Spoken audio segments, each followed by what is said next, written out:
வாழ்க வையகம், வாழ்க வையகம், வாழ்க வளமுடன். வேதாத்ரி மகரிஷி அவர்களின் நாள் ஒரு நற்சிந்தனை.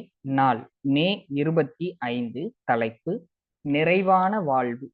தவத்தினால் வாழ்வு ஒளிவிடும் என சுவாமிஜி கூறுகிறீர்கள். செய்து ஊழினை மாற்றி அமைக்க முடியுமா?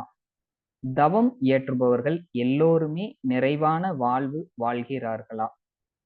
பதில்: தவத்தினால் வாழ்வை ஒளிமயமாக்கிக் கொள்ள முடியும். இதற்கு சான்றாக ஊழையும் உட்பக்கம் காண்பார் உழைவின்றி தாளாது உஞற்றுபவர் எனும் குறட்பாவே போதுமானது. விதியை மதியால் வெல்லலாம் என்னும் பழமொழியையும் நினைத்து பாருங்கள். மதி என்பது அறிவு. தவம் செய்வதனால் வலிமையும் கூர்மையும் மதி பெறும்.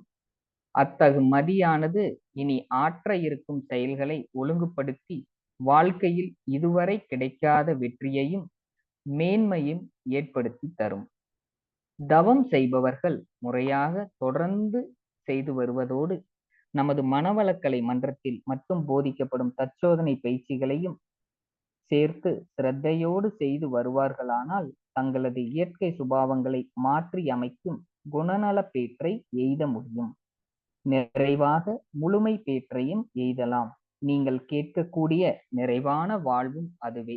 அத்தகு மேம்பட்ட வாழ்க்கையினை நமது மன்றத்தினர் அநேகம் பேர் அடைந்திருக்கின்றார்கள். வாழ்க வளமுடன்.